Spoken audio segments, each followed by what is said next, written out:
Ce qu'ils ne veulent pas que l'on sache, c'est que l'Europe, c'est le continent des Africains. Jusqu'à présent, on pensait que les premiers Homo sapiens venus d'Afrique étaient arrivés sur le continent européen il y a 45 000 ans. On a maintenant la preuve qu'il y a 54 000 ans, les Africains vivaient déjà sur le territoire français.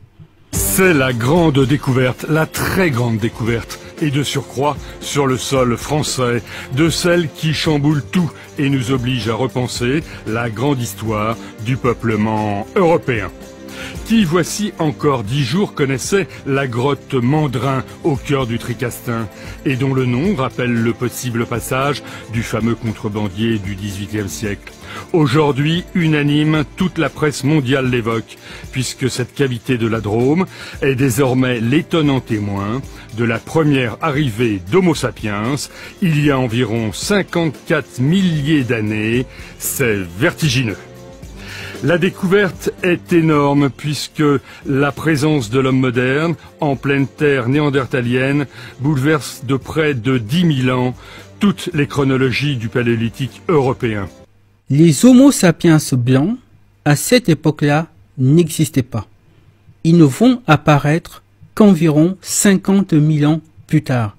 Ils vont apparaître en Asie, car les Blancs, il faut le savoir, ne sont pas des Européens, ce sont des Asiatiques. Et quand ils vont arriver sur le continent européen, il y a environ 4000 ans, ils vont commencer par un génocide. C'est le génocide des Yamnaya.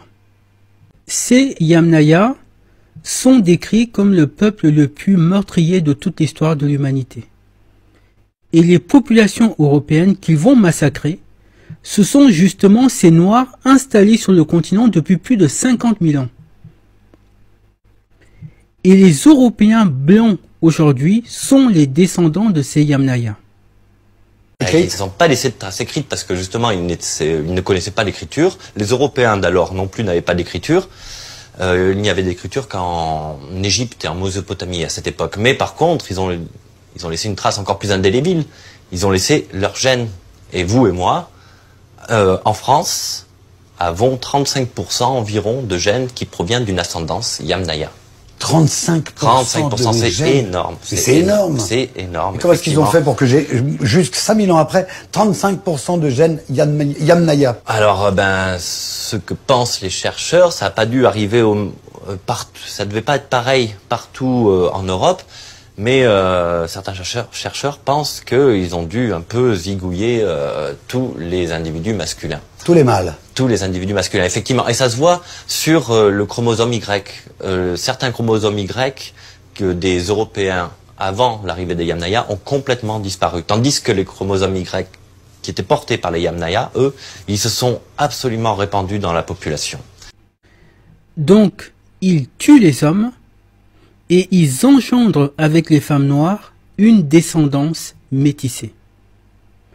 Avant les Yamnaya, le continent européen était un continent noir, peuplé exclusivement de personnes noires.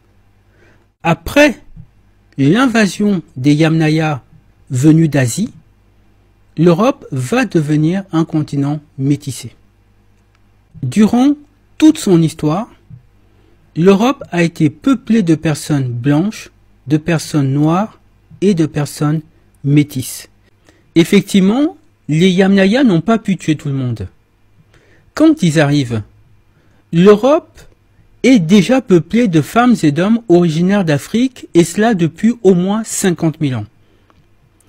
On imagine que depuis 50 000 ans, l'Europe tout entière était peuplée. Les Yamnaya, et ils ne sont pas les seuls d'ailleurs, vont massacrer une grande partie de la population, et par le biais de la procréation, ils vont introduire en Europe les gènes mutants qui favorisent la dépigmentation de la peau. Les Noirs qui vont recevoir ces gènes et qui vivent dans des zones froides vont voir leur peau s'éclaircir progressivement.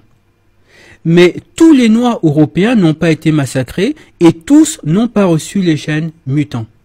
Et sachant que l'Europe, leur continent, était désormais envahi d'êtres d'une violence inouïe, on imagine qu'ils vont s'organiser, qu'ils vont se défendre, qu'il va y avoir des guerres et à certains endroits, il y aura sans doute des trêves, des alliances, etc. Et toute l'histoire de l'Europe, ça va être ça, de sorte que, en réalité, l'Europe était peuplée de personnes noires, de personnes blanches et de personnes métisses. L'erreur que commettent ces historiens, c'est d'affirmer que la présence noire dans l'Europe médiévale résulte de l'immigration. Parce que eux vont du postulat que l'Europe à l'origine était blanche et que les Noirs étaient forcément des immigrés arrivés plus tard. Or, l'anthropologie et la génétique nous disent l'exact contraire.